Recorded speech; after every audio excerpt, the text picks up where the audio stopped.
So I think we're on here with some folks. Thanks for joining. For those that are already here, today we're doing a real talk with Brian Joseph. It's awesome to have you. And so Brian, we got a chance to get connected just a couple weeks ago, and I think we were meant to chat for half an hour and ended up chatting for an hour and a half because your story's just so full of exciting twists and turns. And you really have been the definition of an entrepreneur, building the job you wanted to have. And, you came everything from just a love for science and turned it into, now you have Touchstone Research Labs, which is working on tech, everyone from NASA to the U.S. Armed Forces, Lockheed Martin, all of these amazing partners. And so really excited to chat with you today. Thank you for taking the time. It's going to be good. It's exciting to be here. Thank you so much. And I got a feeling we're going to end up on some very interesting tangents if it happens if we talk like last time. Who knows what we're going to talk about? I know. If y'all are on your lunch break, just go ahead and put an extra half hour on. No, we'll keep it short and sweet, and we'll just have to get Brian back if we have too much fun. But yeah, Brian, do you mind? So just first starting off with having Touchstone Research Lab. I know for me, I didn't really know what that means when you're kind of in the private sector doing research. I know in my mind, I think of, universities and institutions that do research within them. But what does your day look like, a day in the life, or what does running a lab, what are you all doing up there in Wheeler? Yeah, right. So for me personally, there is no flow to my job. Every day is completely different. And that probably fits my personality really well. So what we do every day, so the Touchstone Research Laboratory, our sort of mission is to invent new things that make the world a better place, and then take those technologies that we invent and spin them out into new companies and get them out in the marketplace. That's what we want to do. And we work on all kinds of things. And I really don't care what we work on. So, over the years, we worked on equipment that tells farmers in Southern California the best day to pick lettuce in the fields based on its oxygen consumption. And we worked on the thermal protection system for the space shuttle's solid rocket boosters. And we've worked on, everything comes in here, everything. So, I don't know. That's a long answer. We do all kinds of stuff. Yeah, that's it. Yeah, we're done. Yeah. And so you get to. How does it work that that you get to work on all these projects? What is what's the business model? How does that work? Yeah. Okay. So it's changed over the years. So when I came out of college, out of the university, I never got a job. This is all I've ever done. So my resume has one line on it. It says Touchstone Research Laboratory President, right? So in the early days, I did a lot of failure analysis. Failure analysis is when for companies you explain why things don't work, things like that. Then eventually we took over all the research and development for a cast iron company called Shenango, and then did the same with Wheeling Pittsburgh Steel. And then we started doing a lot of research and development for Constellium down in Ravenswood, West Virginia. And then from there, we got launched in a big way when we started doing SBIRs. So that's small business innovation research. The federal government puts $3 billion aside for just small business. $3 billion, okay? Now, they publish about every quarter what it is the government wants to buy, technologies that don't yet exist. And you get to propose to develop these things. And it's extraordinary. And it's very important in West Virginia. We don't do enough of it. Why is it important? We don't have a lot of easy access to lots of capital here. There's $3 billion available, and I tell my team we have an infinitely large R&D budget. Why? If I worked at Google, for me to get $1 million is harder than getting $1 million through the SBIR program. I guarantee it. So we've won 60 some phase ones at 100, 150,000 a piece. We've won more than 30 phase twos at $1 million or $1.5 million a piece. Yeah, so that could be like real money, right? And you can do stuff with it. So it is real money. Yeah, it's real. And so what we do is we use that. So you actually get two things. You get money, which is nice, but you also, the government is telling you what it needs, and its needs and our needs are usually pretty much the same, right? So if they need, let's say, a propeller on a ship, they're having corrosion problems, and you invent that, well, when you spin that out as another company, you can take that corrosion technology worldwide across everything, right? And it's so, like they're giving you a heads up. Yeah, so it's fantastic. It doesn't do it. So that is today. That's the engine that propels the research laboratory piece of the business, and then we spin out these businesses. So I think we've done 3 businesses in the last 4 years, and we plan to spin out 3 more businesses, hopefully in the next 3 years, and that may turn into 4 with some things that happened this morning. So in the hour before we sat down, that's about, you ask what I do every day, it's always changing. All the things. Yeah. So you basically are able to kind of get funding to take on these kind of innovation moments where you're developing products in the lab, and that kind of the SBIR money, whether phase 1 or phase 2, helps get along that track, and you're getting feedback from the government kind of in terms of, well, we're really needing this kind of a technology for these uses and things like that as you go. So then by the time you've gone through, if you can get through those phases and whatnot, you're saying you've got then these companies that you can spin to the private market. Absolutely. And the government lets you own the technology. So here's what's really neat. All the government spends, of its 100% that it spends in R&D, half the intellectual property, half the patents come from the 3% that's SBIR. That's the value of small business. That's the opportunity for companies like mine. And by the way, this is the perfect kind of business for West Virginia. It doesn't require giant amounts of flat land. You don't have to be able to do solar energy just have big, beautiful desert, clear skies, right? This is the kind of thing you can do on a hilltop and end up spinning out a dozen businesses over your career. And I think okay, so I talked about the money that you get from SBIR, and that's wonderful. It goes a long way toward paying your salary. You can get a decent salary out of it, but that's not where I want companies to make their money. I want them to make their money when they spin things out. And by the way, isn't that what we want to do? There's no greater good on this earth than to create a job for somebody else. That's sort of my view. So it lets you do that on scale over and over and over again. I think that's wonderful. And these technologies change the world, right? So anyways, I'm sort of excited about it. You might get a sense. Well, I'm excited about it too. It sounds great. And I think, I think it's really interesting, and I want to talk even more about some of those spin-outs that you had and where they've gone and the kind of technology you're working on. But I would love to first kind of talk about this process. I mean, you said, okay, we've got one line on the resume. You kind of never got a job. Right. I'd say a lot of people would say, well, you found yourself a job. But, you kind of really got out of college. Mm-hmm. And then what? So what happened next? Okay, so I went to West Liberty University. I was going to go pre-med. My family has a lot of people in medicine, and they love that, and it's all great, and they, it's couldn't be better. I wanted to do research, and I get to my 4th year and realize, oh my God, I'm going to graduate, and I can't work for anyone.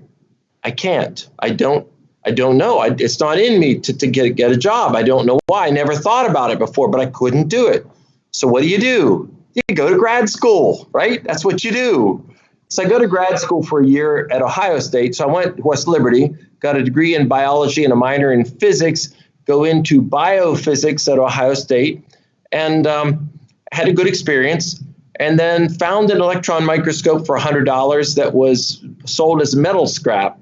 It was $69,000 9 years earlier. So I bring this home, put it in my basement, my mom's basement. Of course, that's what you do.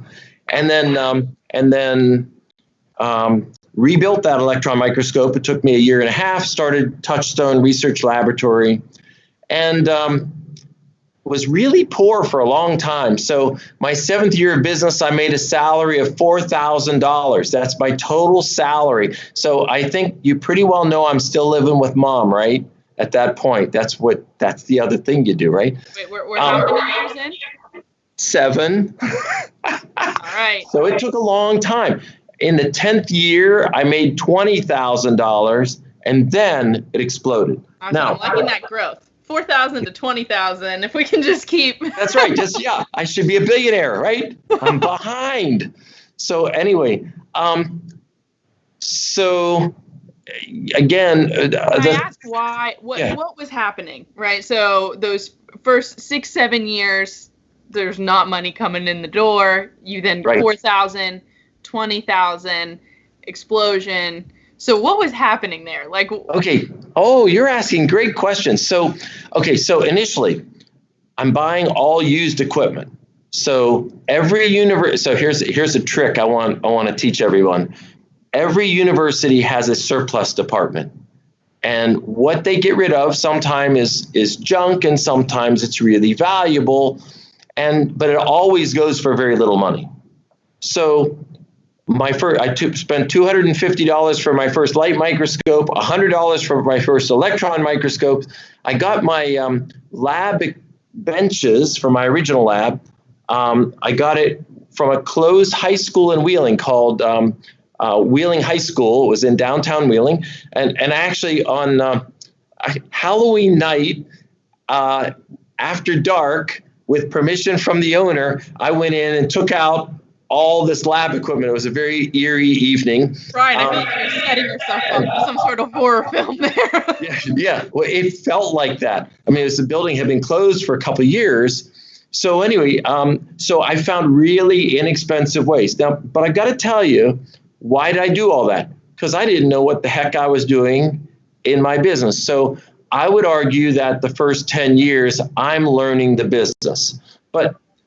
And that's could be very frustrating. What it did for me is I found a new way to do R&D, which I reinvented a way. So what does that mean? About 5 years ago, I go to the Henry Ford Museum in Greenfield Village in Dearborn, Michigan, and Henry Ford moved Edison's first research facility there. I go to walk through that, and all of a sudden I'm like in shock, because there's something overly familiar, and I didn't know what it was.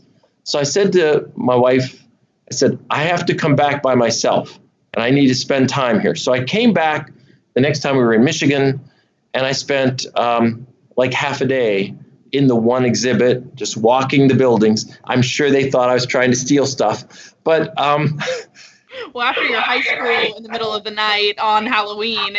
Well, yeah, there's that.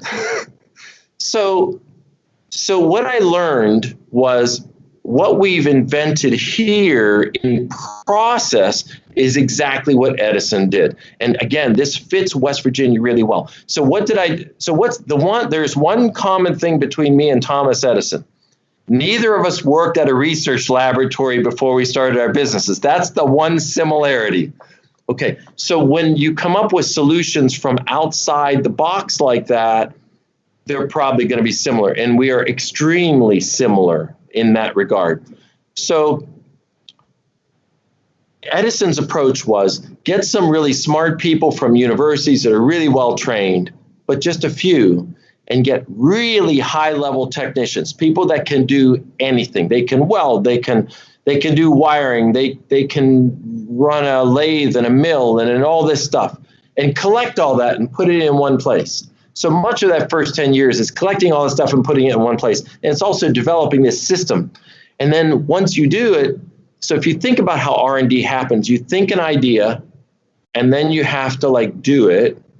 And so thinking is seconds, minutes, hours, weeks. Doing it is weeks, months, years. So if you want to collapse the time to develop stuff, you don't focus on making the smart people and the educated people smarter and more educated. You focus on being able to execute, right? And that's the thing that Edison did extremely well, and what I think we do well here. And why is this good for West Virginia? We are filled with people that can do anything. It's amazing. People that call themselves coal miners, I don't know. They're capable of all kinds of stuff. They happen to be in a coal mine, but they often can do all of these things, right? And so it's mixing these talents together that makes Touchstone successful. Now, that took me a decade plus to figure out. And I'll call that. Just gone to the museum. That's right. But see, they don't explain that in music. And there, someday I'll have to tell you all kinds of funny coincidental stories where our vocabulary that we developed here is in some ways almost identical to his vocabulary, which is just sort of like shocking. But it makes all kinds of sense if you've got no other experiences. Everybody else was, in my view, sort of more professional than me in my early years, right? This wasn't a perfect. In some ways, I'll still argue we're not real professional, but we do really well. Yeah. But I love that idea, Brian. I mean, I think that, when we were chatting before, you kind of touched on this, and you were like, Kelsey, the secret, it's not the invention. It's in the ability to build it and to actually do it and make it real and kind of execute. Like, that's where the secret sauce is. That's right. And so some of your viewers, I promise you, some of your viewers right now are inventors. So here's my advice to you. Get a deal done. Do something. So don't worry about, I didn't make much money. I didn't make any money. I've done license deals where I made no money.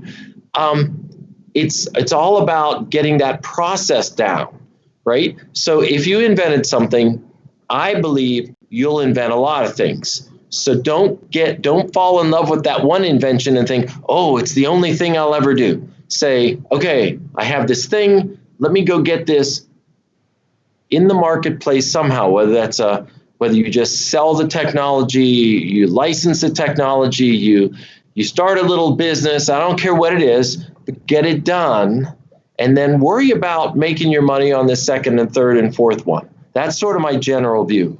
Of course, this advice is coming from someone that spent 10 years getting to $20,000 a year. So maybe you have to think about that advice. That's awesome. How did your mom feel about that, by the way?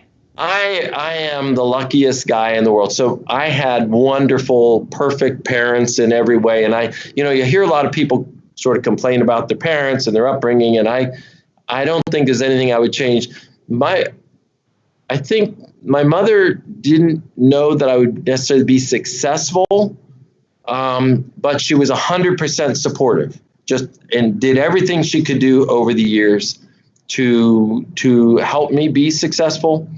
And I think so. Entrepreneurship. I'm going to jump. So we won. We were in the Inc. 500 a couple times, and in that, we got to go to a conference, and the editor-in-chief gave a talk, and he talked about entrepreneurship.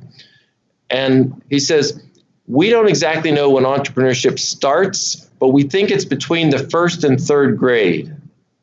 So if you think about how we think about entrepreneurship, we think it's going to start in high school or college. And really, so this gets back to parenting.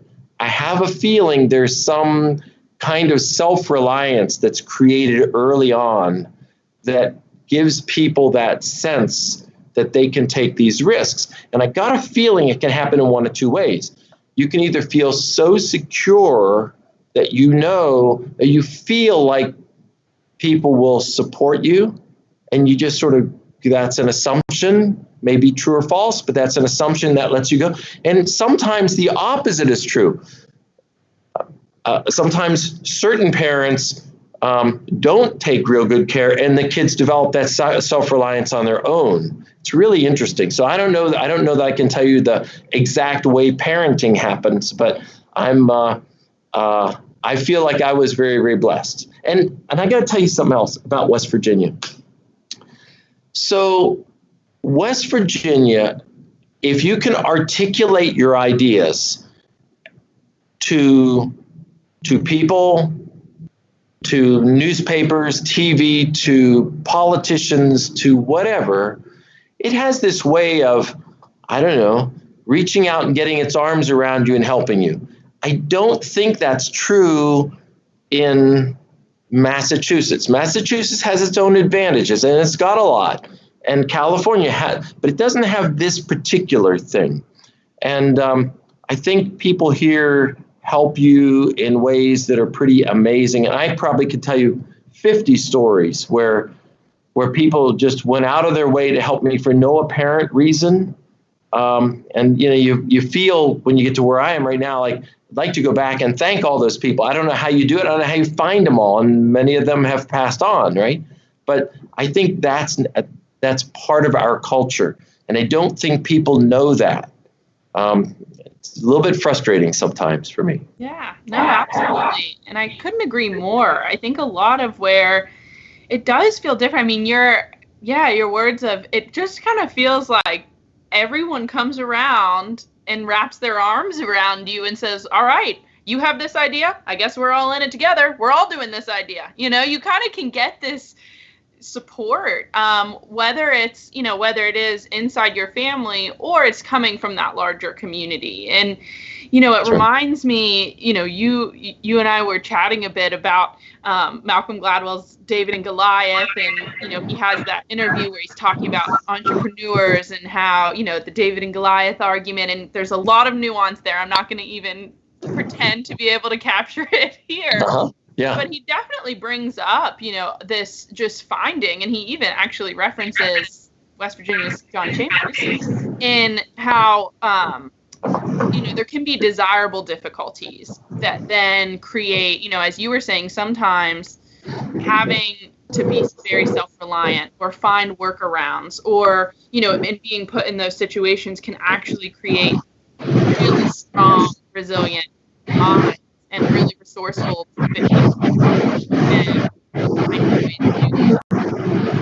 Absolutely. Yeah. Yeah, and I think we have that in spades here.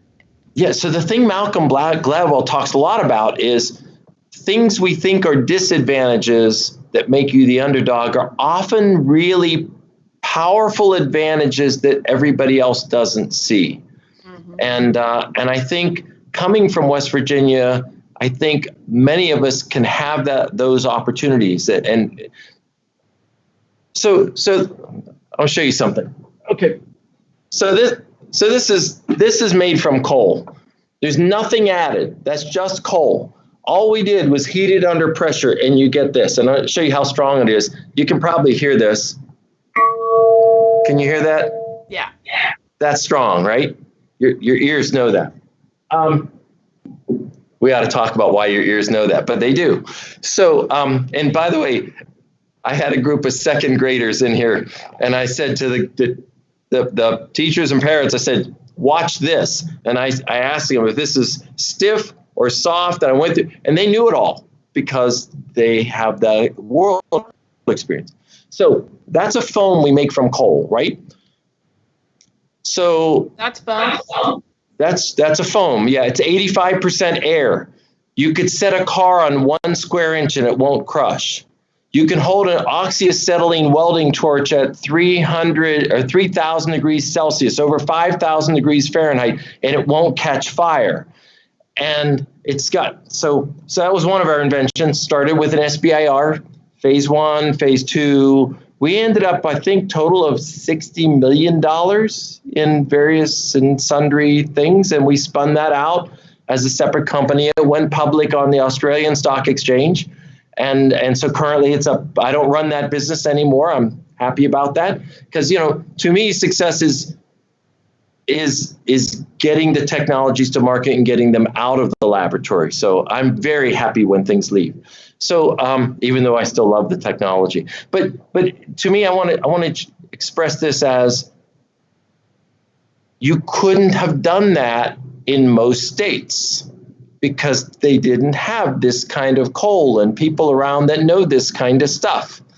And by the way, you take that to the state of West Virginia and say, I can take a ton of coal and make it worth $100,000, increase its value almost 1,000 times. They will listen. I suspect if I went to Massachusetts, they wouldn't be particularly interested, right? So one of the things is to identify what are your resources? What do you have? What are the things you can invent off of which give you advantage? And I'll tell you one of them that we don't use enough is we don't use our rivers. Think about the last creative thing you heard about using the river. You don't hear much. Rivers is one. Closed coal mines, we have those. So we have very interesting geography. In fact, as always, we're going to digress again. We don't live in the mountains in West Virginia. We are mountaineers. Geography has a way of changing people. So if I say I'm from West Virginia, you can pretty well know I'm not a sailor. I'm not a surfer, right? So your geography defines you in very interesting ways. And if you start to think about that, that might help people get creative about where are these opportunities that maybe we don't necessarily see. And we have a bunch in West Virginia. And that's where the creative part comes in. Totally. And I think that, to your point, the rivers and I always, and I think because it's near and dear to my heart and something I love to do, but there's just phenomenal work being done. One of our first Real Talks was with Greg Corio, but being done around an outdoor economy and really saying the outdoor just recreational assets and all of the phenomenal rock climbing and whitewater rafting at a time when climates are shifting and we're getting more water and river flow. A lot of places are getting drier. Yes. And, you're just seeing this shift happen and that kind of come along at a really cool time when there's these technologies happening, companies growing, and then also this kind of renewed focus on how do we have infrastructure so people can enjoy all of these amazing recreational assets we have all around the state. Yeah, so just imagine how you could build a village around that. So a tech village, let's say software developers. I mean, how many people developing software in Silicon Valley would rather be in the national forest or right next to the national forest? I would think there are lots. So how do you invent a new way to think about that? I mean, so we've identified sort of a place and this rough idea, but there's got to be a really creative way to look at that, way beyond what I'm suggesting. Yeah, and again, I'm gonna say his name again because I'm literally stealing. I can hear Greg talking to me about it in my mind as I say this. Yes. But he's always talking about, you see people moving from Silicon Valley to Salt Lake City because you're seeing companies shift because there's that drive. You're able to get great talent that want to live and play and be in the mountains and have this lifestyle while they're also getting to work on really exciting stuff. Right. But okay, I do want to bring us back. Could you give us so Seafoam is an amazing example of some technology that you all kind of came to through the SBIR process, built a company around it. It's now its own living and breathing private entity in the world. What are some other projects you've worked on, things you're really proud of, whether or partners you really enjoy working with? What are some other things going on right now? All right, so this is going to be neat. So when I was trying to find markets for the foam, we invented a way to use the foam to make molds to create carbon fiber airplane parts. So what does that mean?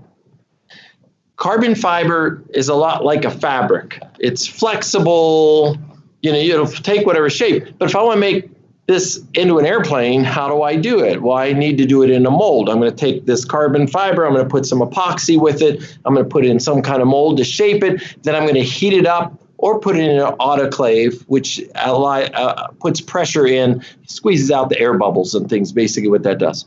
So we invented this way to make these molds for airplane parts. And we have another business, Touchstone Advanced Composites. So what does it do? Well, it makes these molds. So I'm looking at a mold. Unfortunately, you can't see it from where you are, but it would make the winglet for a space plane that goes to and from space in 30 minutes, carrying 2 people. We are currently working on Lockheed Martin X-59, which will be the first airplane to break the speed of sound and not leave a sonic boom. It'll go over 900 miles an hour. We did all the molds for the whole front end of the airplane, most of the back end of the airplane, a whole bunch of that. We just a few months ago did the mold for the dish for NASA Goddard's new wide field telescope. So it's the size of Hubble, only it'll look at a bigger piece of the sky. It works in the infrared spectrum. We got an award from Northrop Grumman for the work we did on James Webb. So I want to talk about that a second. So the universe is 13.8 billion years old. This will see back in time. This will see so far in distance that it'll see the formation of the first galaxies. Okay, the James Webb, it'll be located 1 million miles in the Earth, and just to calibrate, that's 4 times the distance to the moon. Okay, that's how far away it'll be. It'll be in this really neat point where it's going to get, it's in the shadow of the Earth so that you don't have a lot of radiation from the sun, and it's going to do all this great work. But what's really neat to me is we took rocks out of the ground from West Virginia, we ground them into a powder, we made this foam, this little bit lighter weight foam, and made these molds to make parts for the James Webb Space Telescope, which I think is sort of fun. I just think that's sort of neat. So that's just a small portion. We've done. Here's the neat one. We just built molds for NASA Langley. They're building a solar sail. A solar sail. Just imagine it looks like a kite, only it's square. It's going to have what looks like 2 sticks. There's actually 4 coming off the center.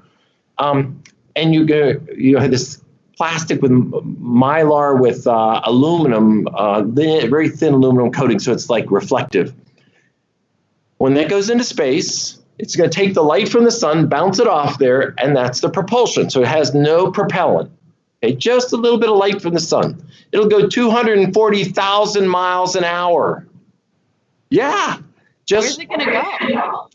Wherever you want. Like if you get mad, you want to leave the solar system, it's the fastest way out. Perfect. So, I've been waiting. Yeah, you could go catch up with the Voyager spacecraft. They're already outside. So it'll take a few years, but you'll get there.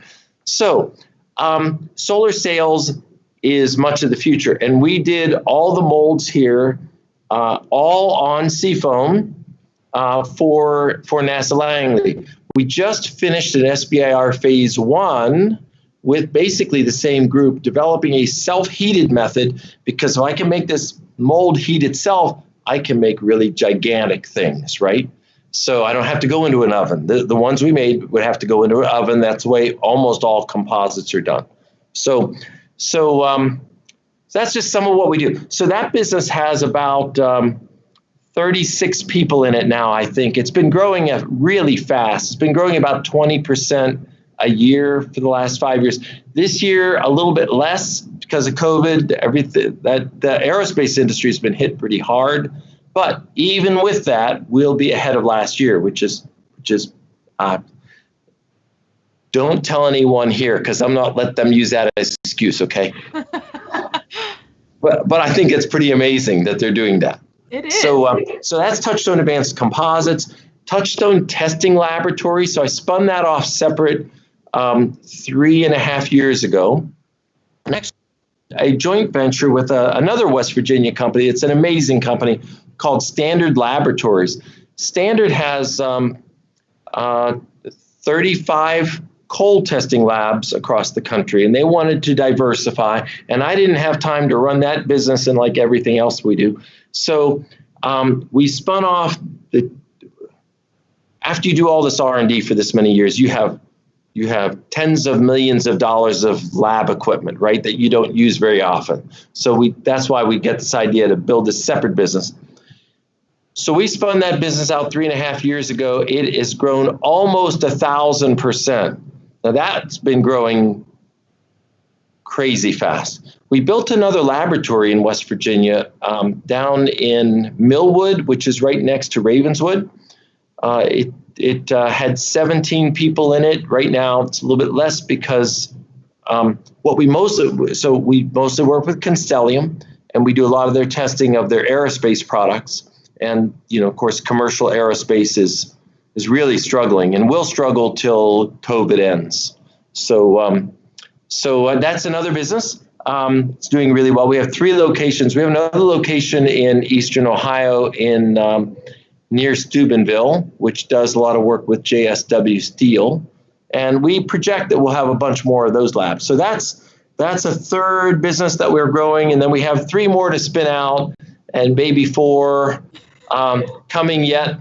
So yeah, that's why my day's different all the time. It sounds like, Brian, we're going to have to schedule another talk where we talk about these other 4 businesses you're about to spin out, and you explain some of the space, like interstellar happenings that are going on with that telescope looking into the past and our solar sails and how that all works. Oh, yeah. There's a lot of neat stuff. Yes. There's a lot there, but it's amazing. And I'll kind of not keep hogging the mic here. A couple people have written questions. So, and if, when folks are watching this, go ahead and throw your questions for Brian in the comments, and I kind of get them to my phone and I'll tell them to you, Brian. Okay, good. And if we're not able to get an answer, there's a little bit of delay. If we're not able to answer it on here, we can circle back in the comments and try to get everyone the info they're looking for. Wonderful. Someone asked, how do you maintain your excitement for continuous learning? How? It's not natural? I don't know. You've got to have some down days, right? Where you're like, what is going on here? Yeah. So yes. So you want to cultivate a sense of optimism, and I think you can cultivate that. But I will tell you that I think for some people that will always be a struggle. There can be hormonal reasons. There can be lots of reasons that are difficult. But everybody can do better, and I think doing better it should be everybody's goal. I think when you're feeling really positive about things, I think that's good. Okay, I want to tell you something. The most important thing I'm going to tell you: the world gets better every day at an ever increasing rate of speed. And I'm so frustrated because if you watch the news media, you don't have that sense, because you won't watch those commercials for old people's medicine if you think everything's okay. You're going to go do a sport. But if you're scared to death that the world's going to end, you're going to keep watching, and that's what they do. Right? And you see a lot of that on the internet. They want you to be worried, but you can't name hardly a problem that's not been getting better. So the greatest accomplishment of man in the last 20 years is we've reduced worldwide extreme poverty by 80-some%. That's unbelievable. That's fantastic. So one of the frustrations I have is we don't celebrate the great stuff that happens. We focus, and it's our nature to focus because we're afraid we get eaten by bears back in the old days. So we have to focus on what's going to come get us. But if you look at what's really going on, life expectancy's been going up, and just early childhood deaths worldwide is collapsing. Just everything's good. So I don't know. I think focusing on being positive, I think that's really, really good. Makes for a better life. Yeah. So some people. It's an interesting balance, right? Because you're right. It's so much part of our nature, and in some ways, that is the motivation to keep improving and kind of that focus on what's wrong, right? Obviously, right now we're in a time where a lot of things are in question, and there's a lot of folks saying, "Well, this is a broken system over here, and we don't like how this works, and this is not okay." And I think that sometimes there's a need to spend time and figure out how to make it better. But you're right, it can get to this point where it's like inundating and paralyzing. And so how do we stay optimistic and positive to keep making progress and keep moving and keep your head up and keep going forward? So that's a great point. Thank you. So we have another one. Could you give West Virginia entrepreneurs tips on how to get ideas to the market? So how to get ideas into the marketplace.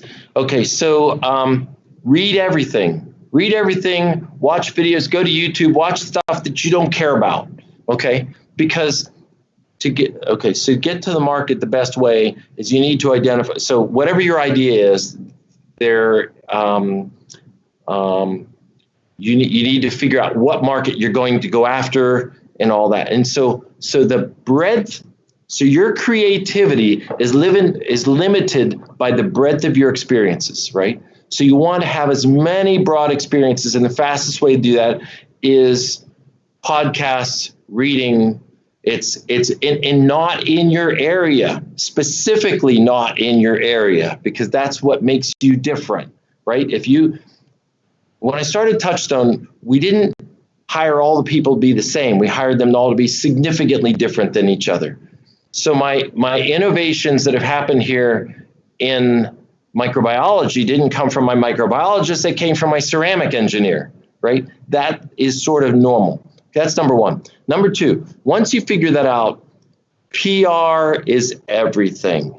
Get the word out. And this, I got to tell you, don't ever spend money on advertising. I'm sorry if some of my readers might be with newspapers and TVs, and I apologize for that. But basically, so all brands are created through PR. So when you think about the first time you heard of an iPhone, where'd you hear of it? On the news. You didn't see ads for the iPhone. So all new technologies come that way. It's cheap. It's usually pretty much free. And do everything. Website, social media, newspapers, television, and do a lot of it. Now, you won't always get, people might not write it, or maybe the newspaper writes the wrong thing, or the TV cuts you off when you thought you were going to have the most important part. But that's okay, because it's about volume. So yeah, that would be my two things. Yeah, I love that. No, we've definitely seen over and over again that, right, like your story is so important, and it's especially, in starting a business or trying to get investors or get people to kind of get excited. It's that like personal story and getting that out there. And a lot of times, we find that like it's about, your personal story too is just as much when you're an entrepreneur starting a business. Your history personally is just as much in the fabric of that company as anything else. Absolutely. Yeah. And by the way, not only will you get customers, you'll get support. So if you're trying to get a product out and you're struggling, and you call the local economic development people and you tell them I'm struggling, they go, I've been watching your stuff. I know all about it. Yeah, come down, let's talk. I have some ideas for you, right? As opposed to you go there and they don't have a clue who you are. It takes a lot longer to spin them up. Sure. Yeah. And then, okay, I have one more that this is in true form. I don't even know what one of the words means, so I'm going to ask that you. Someone asked, can the seafoam be extruded? Can you So tell we me have a what that patent means? on doing that. Yeah, extruded means so like the way you make an I-beam is you take a big billet of aluminum and you shove it through something shaped like this, like silly putty when we were kids, and it comes out. We actually have a patent on extruding the foam. We've not really done it, so I can't say we've scaled it up that way, but is it possible? Yes, I think it is possible to do that. So we're talking about, when you say extruding it, is putting the silly putty through the new shape. A shape and having it come out in shape. Maybe it's just a flat. Maybe it's just a flat panel that just keeps coming out and coming out and coming out. Right. You just sort of chop it off. So how do you shape it now to create some molds and these different things? So we make it in molds under pressure in a pressure vessel. That's what we do today. So you can think of that as more batch-like, and any you manufacturing people out there go, ooh, batch. I don't like batch. And that's the right thing. You'd really rather be continuous. Yeah. You learn something new every day. All right, very last question, just because it's near and dear to your heart. Just some top tips for folks who are thinking about and want to apply for a grant through SBIR, STTR. SBIR. Okay, so Tech Connect, one of the West Virginia nonprofit, one of those organizations that puts its arms around you. If you struggle, call Ann Barth. Call her in particular. Should we put her cell phone out here just to really? Absolutely, yeah. Just her, yeah, and home address. Ann feels very strongly about this. She put on probably a dozen SBIR conferences across the state. I think I spoke at all of them. I'm not sure, but. Ann is a wonderful resource. That's number one. Number two, go online, read everything. You're going to periodically feel frustrated and scared and I don't know what I'm doing, and that's okay because we all feel that.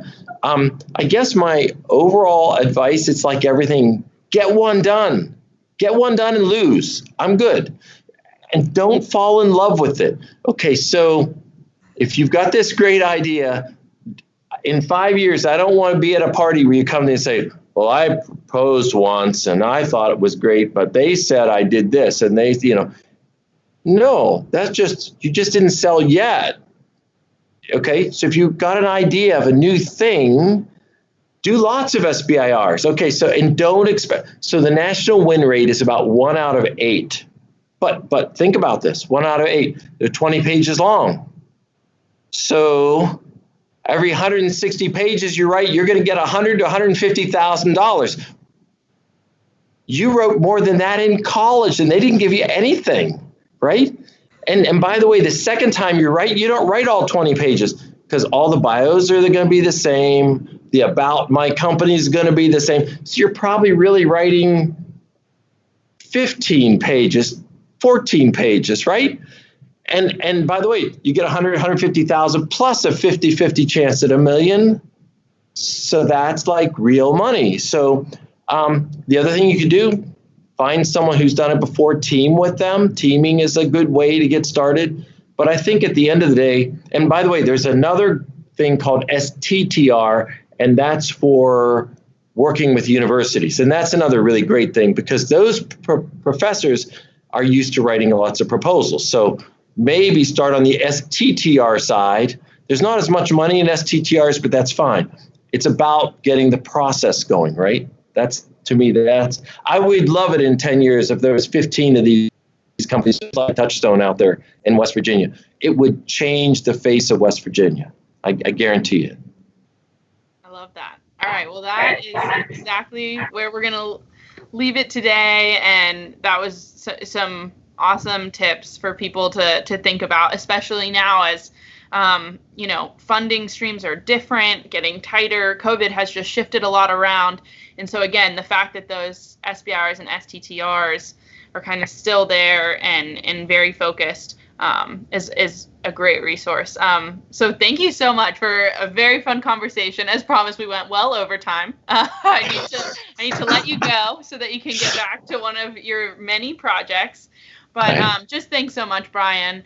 It was great chatting with you, and hopefully we can have you back soon. Same here. And thank you. And thanks, Vantage Ventures, all the stuff you guys have going on. It's really awesome. Awesome. Well, we'll see you soon. All right. Take care. Thank you. Bye.